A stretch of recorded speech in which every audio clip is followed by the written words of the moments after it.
Hey, good evening, everyone. Welcome to Coaches Connection. All right, so Jason stole pieces of my interview a little earlier, but it was nice to see the last segment dealing with the administrative part of swimming. What I will be honored with this evening is talking with three young upcoming swimmers, all who would have been through some of the rigors discussed in the last segment, right? So I'll introduce them. We started Aqeel Joseph, who is currently at the University of Indianapolis, sophomore studying general engineering. The other two names and faces you would have seen either earlier tonight or last week, which you have Kael Yorke, a senior at the University of Indianapolis, majoring in business administration and management, as well as Jada Chatoor, a freshman at Emory University, and will be pursuing biology on the pre-med track. Right. Firstly, well, good night to everyone on the panel and listeners. Right. Right. Jada, I want to applaud you. You spoke very well. Right. Thank you. I still see you as the little girl who went goodwill running around, and it's really nice to hear you speaking. Honestly, I applaud you, your mentality, your drive, your determination. You have your head on, go out there and do great things, man. That is really nice to see. Thank Right. you. It's really nice. I heard you in particular mention the part about sacrifice down the road. And I mean, it's human nature to want to forsake that sacrifice. We think we could skip around and take a shortcut. But the sacrifice and you see the little pain, I'm sure you don't remember how you felt at 13 years old after 400 IM. You will remember the years in Emory and the success you will receive. Right, so I mean, keep on pushing on and inspire the future, man. Thank you. Right. Thank you. Kael, how are you Hi. doing, right? I good. We are here again, but just now we are getting a salary. Are they join weekly? Right, so we'll go around the clock. So it's started Kael, then Jada, then Aqeel. Right. So Kael, have you been viewing the Olympics? Yeah, every day. Every morning up early, 7 a.m. Yeah. Well, it's easier than the 5 o'clock training session, so I suppose True. you're accustomed to that. Yeah. Right. What's your review of the Trinidad team? Not necessarily swimming alone. If you watch other Trinidadian athletes, what do you think? What's your views? To be honest, I think based on the times that we are in right now with the COVID, and I know training has been a hazard for most people, especially athletics on here. I think they have been doing really well under the circumstances, and I don't believe that they have done bad. I just say that they're doing the best they could under this current situation, you know. So I'd say really good. Okay, nice. Jada, have you been following up the Olympics? Well, you said so earlier. So, Yeah, what's your views on Trinidadian athletes? I mean, not restricted to swimming, but what do you think? I'm proud of them. I think they did a great showing. I think this year was definitely not the most practical year, but these past few months, especially with the pandemic hitting last year. So Okay. I think that they could. It was very difficult to train here given the circumstances. I mean, anyway, they were with lockdowns. So. Nice. Mr. Joseph, what about you? You've been watching the Olympics from over there tonight? In and between. Okay. In your viewing, how you find it has been? What's your take on it? For Trinidad or overall? Trinidad, more or less. It doesn't have to be strictly to swimming though, but the Trinidadian athletes. Me personally, I find that they are doing the best at their ability, and that's all we could ask for, because coming out from last year with that pandemic and knowing that the country was locked down, for them to go out there and to represent their country, even if it's heat, semi-finals or final, I commend all of them because I know they're putting their all on the line. Nice. And I mean, for viewers watching, I mean, for those of you who don't know, Kael, Jada, Aqeel, right? I mean, they haven't become Olympians as yet, but in their own right, pretty good swimmers, and they have been through it. All guests are national swimmers, regional medalists. They have qualifying times for Junior Pan Am and ambitions of going to the Olympics, right? So, on the topic of Olympics still, who's your favorite swimmer? Kael, who's your favorite swimmer? Where you want current or retired? Them are both now. Well, obviously retired Michael Phelps, Yeah. and current, I'll say Caleb Russell. That boy is a powerhouse. Yeah. Wow. How was your favorite race? 100 flyer, of course. Of course, Yeah. of course. Jada, what's your favorite swimmer and your favorite race? From swimmer Keith Ledecky, I could 100%. have guessed that one. My favorite swimmer for years. And Yeah. my favorite race from the Olympics or my favorite race in general? Just general. I think the 800 was. 800. All right. Aqeel? My favorite athlete would be Kael Joseph, and the race would be like 100 free. All right. Nice. So we have seen it in Olympics past, right? And you're at an age now where you're not an age group somewhere anymore, and people your age making Olympics, right? So, Kael, we'll start with you. How do you feel seeing persons your age and possibly even younger competing and medaling? How does that make you feel? I mean, it's been going on for years now, you know? It's not like, oh, I'm 21 now, I'm seeing a 21-year-old, 20-year-old, 19-year-old. I think it's really great for them. But I mean, processes move different with each athlete and individual. So I mean, I'm not discouraged per se that, all right, someone my age is at the Olympics and I'm still trying to reach there. I commend all people that are doing that at the moment. But for me, I think it adds motivation. So I'm using that as motivation for myself to try and go beyond that, you know. And when my time comes, I'll make it. Nice. Jada, just around the corner here, freshman, right? New kid on the block. I mean, you're seeing persons who you would have, hey, possibly if you were following swimming out around the world, you would have seen them, similar age group. How does it make you feel now seeing them on the biggest stage, medaling, giving those more experienced folks a run for the money? I think it's exciting to see so many new faces.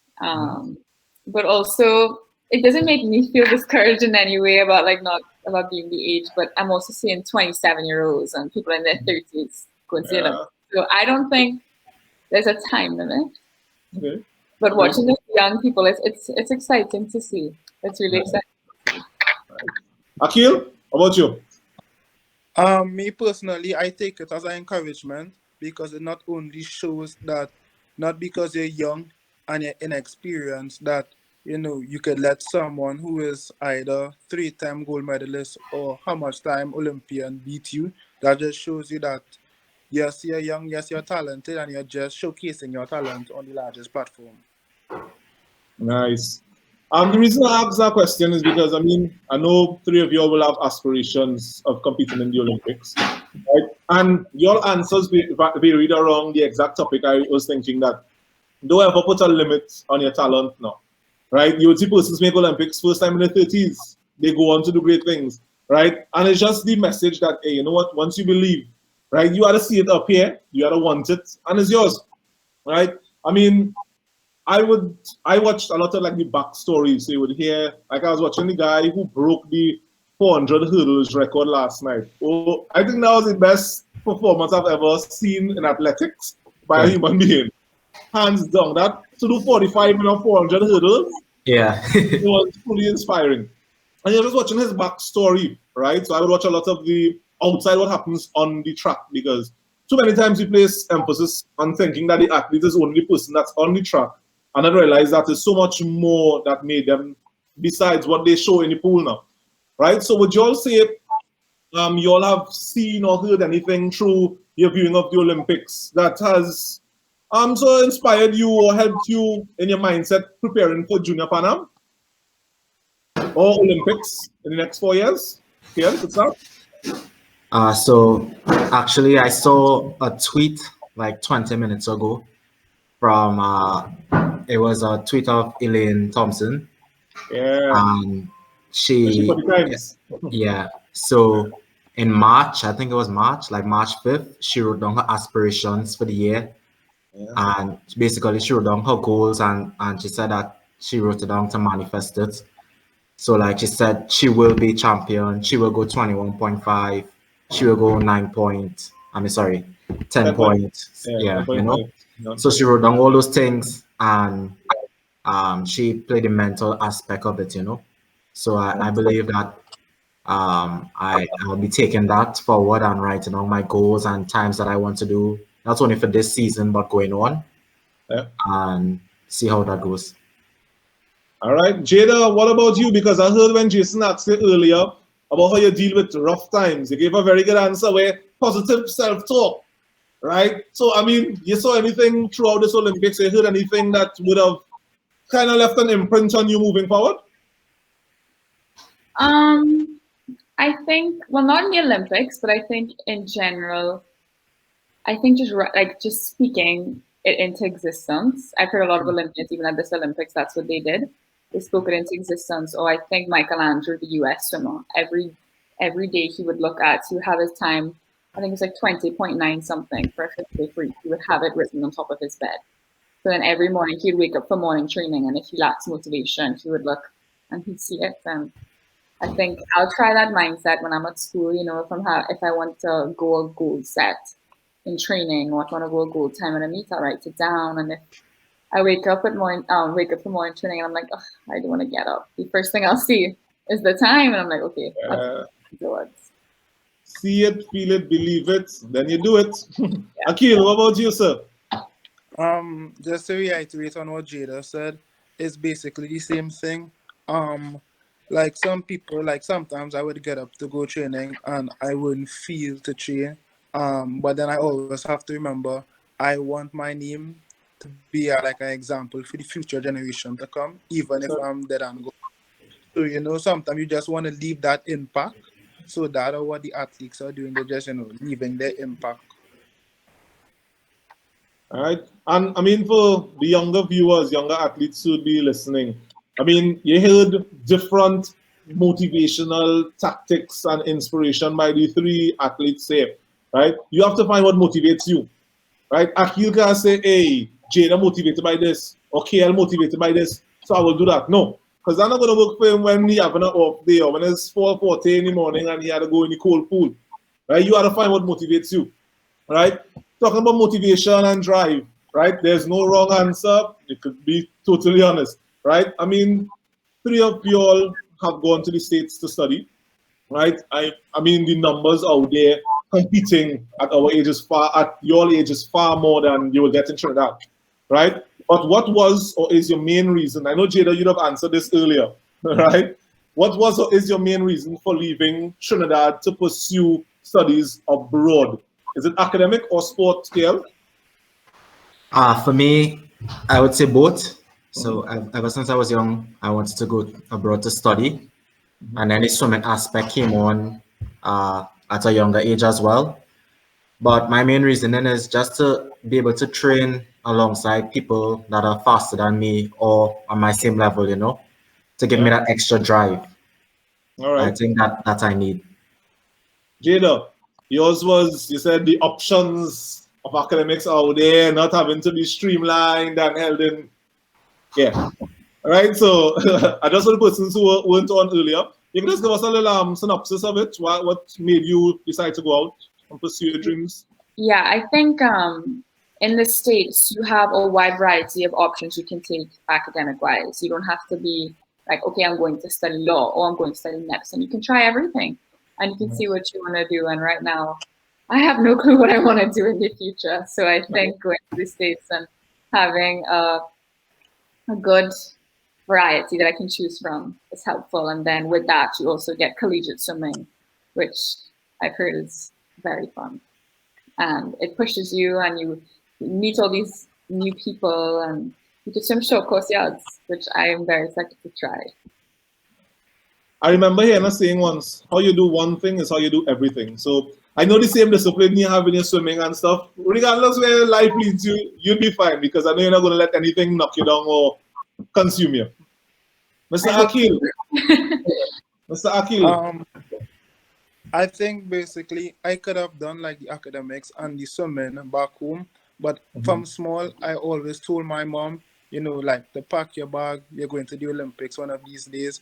So I think like for the best move for me was to like go outside because the United States is a big country. It has 51 different states. It have more than 500 1,000 schools, have different majors and different swimming programs. So basically the United States is a place designed for you not to fail.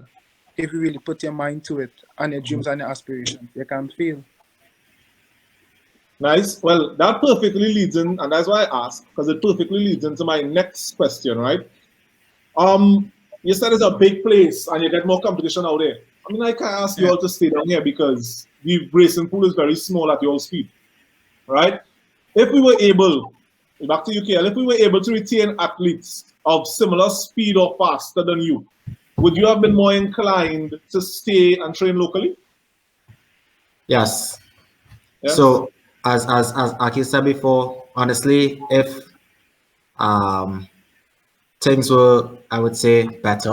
I don't want to bring down anyone, but if things were better and we had athletes at the same speed and caliber as some of us, I wouldn't have mind staying down here, doing university down here, and swimming.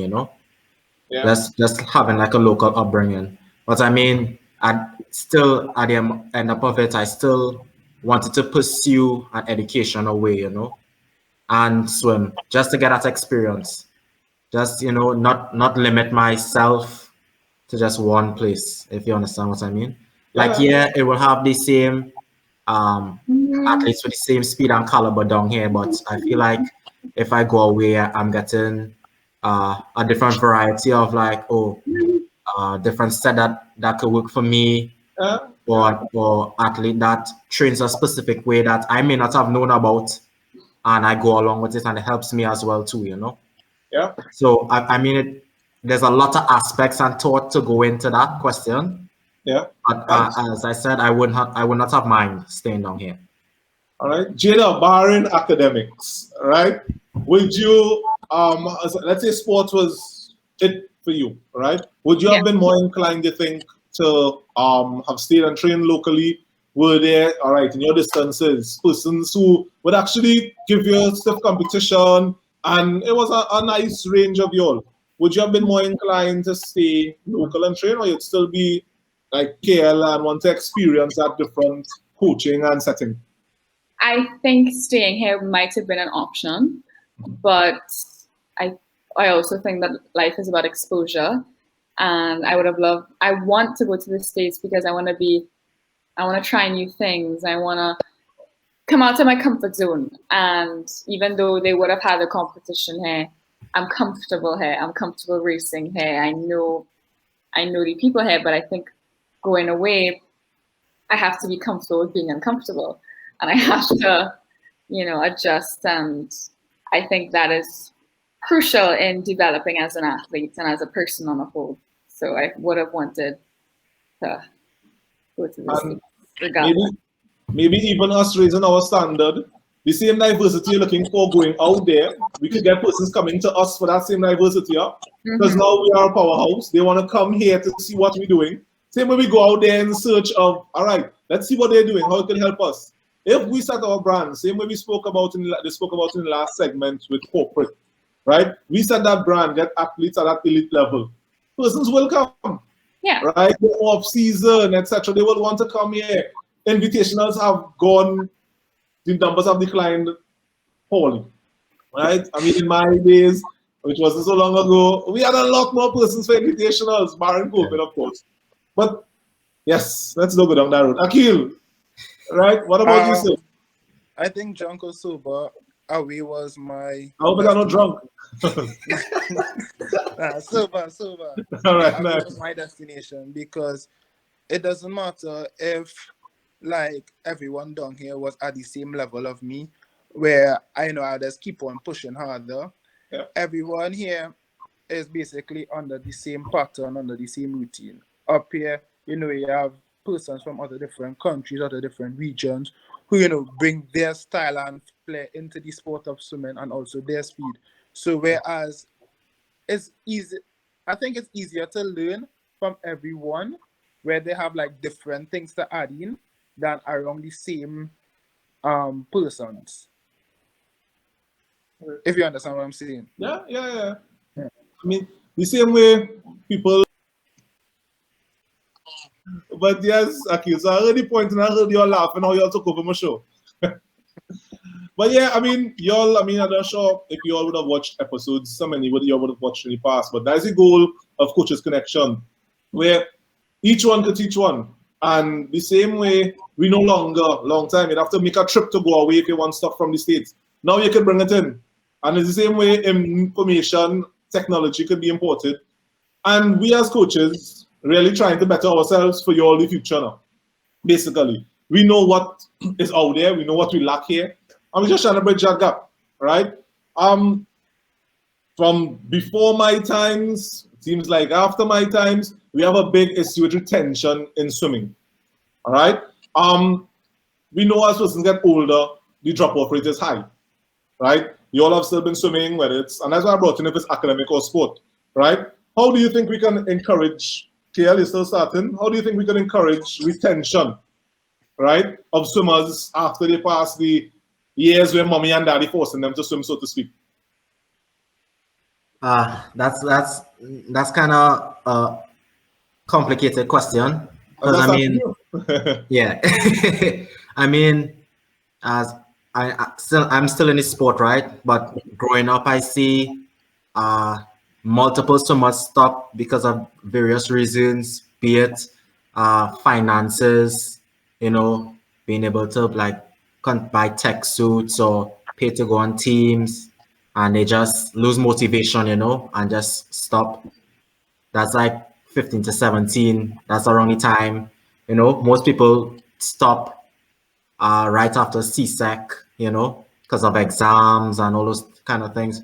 But I believe that it all comes down to motivation, you know, because everyone comes in sports and says, "Oh, I want to go world champs, so I want to go Olympics." Yes, there are lots of things that come into play, injury, finances, as I would say, and you wouldn't be able to reach that goal, you know.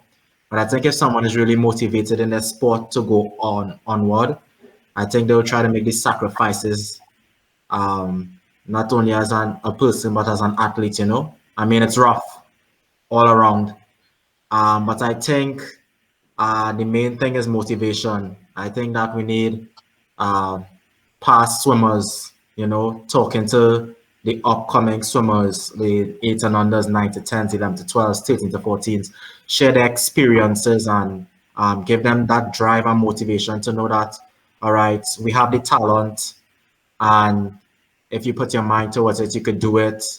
You know, all those things like for example, we have Sherelle and Dylan at the Olympics.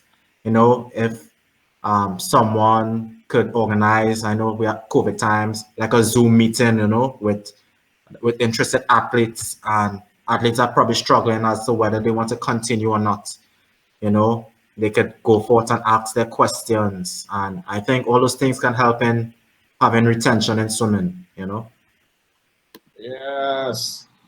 Aqeel, well, they take Jada's spot on my screen, and also you next.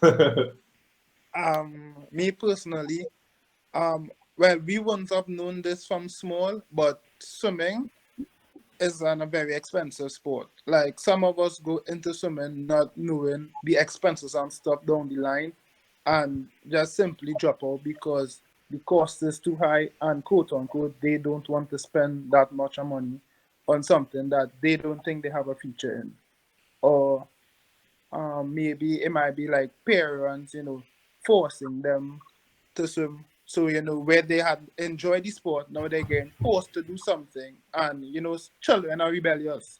So, because you're forcing me to do something, you're going to make me dislike it. And the fastest opportunity I get a decision, I'm going to drop it because I don't want that stress and frustration over my head.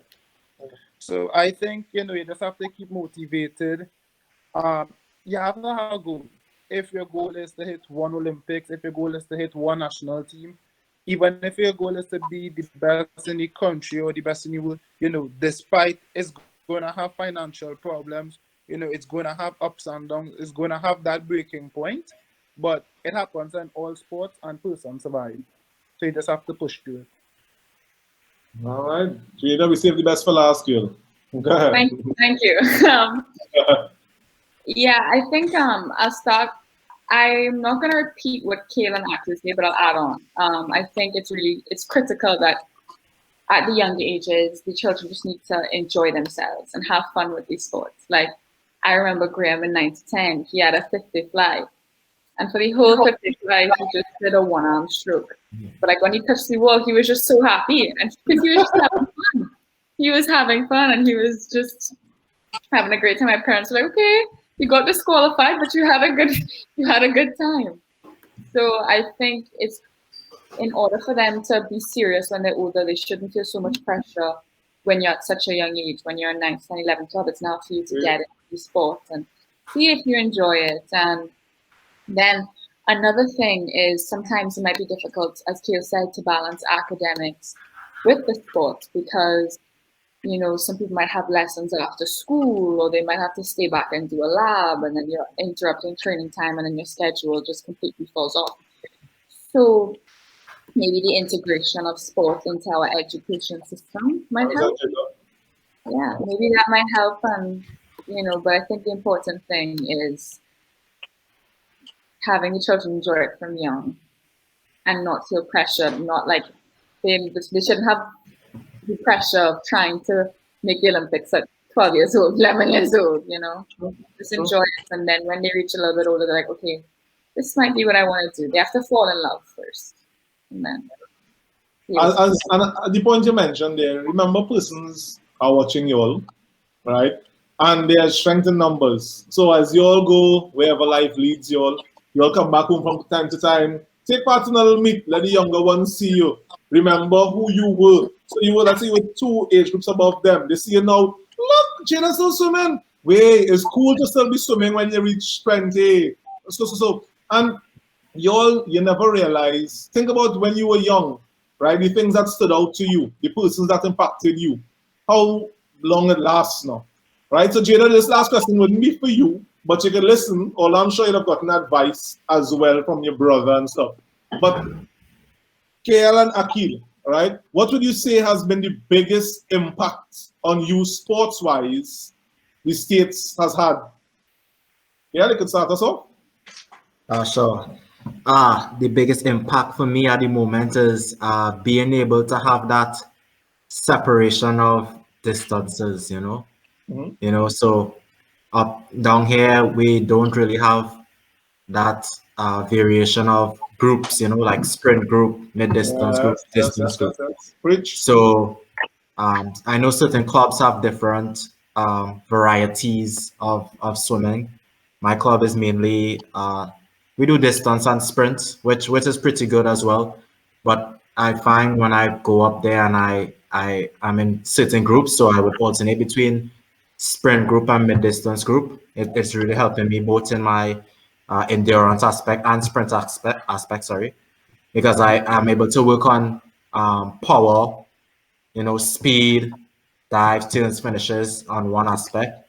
And then in mid distance, I get to do my 200s, 300s, work 200 flies, So. You said that with a straight face, boy. You like that? Yeah. So I mean, just variation for me. I think that's the biggest impact because I've seen a great amount of improvements within myself on that, Nice. I mean, right now I can't do the distances I could do back then, which is the downside of it when you focus on your specific thing. But I mean, once you focus on your specific thing, you're gonna get better at it, So. Indeed. Aqeel? I think basically, up here just a greater opportunity. A different culture. The coaches up here have a different way of getting across maybe the same thing that you have been learning back home and you just couldn't catch. Well, to the University of Indianapolis where I swim at, like the swimming there is amazing. As Kael said, the groups are categorized in like sprint, middle distance, long. So it's not like is any keep back or setback. It's just fast pace going forward because everybody is at the same speed and the same caliber. So you're just wasting the time and the other person, whether it be male or female. Nice. Well, I want to thank you all so much for tuning in. We are trying to throw some little gas and kerosene here on the swimming in Trinidad. When you all come, just make sure to put a little flame, and eventually it will be ignited, and we will get where we want to be in swimming in the country. Continue to fly our flag high, all right, and do your best. You all continue to make us proud. I thank you all, and I thank the viewers for tuning in to Coaches Connection. I'll be closing the show this evening. I don't think Jason's coming back on, so pleasant evening, everyone. Thanks again. All the best, Thank Jada. you. Thank you for having us.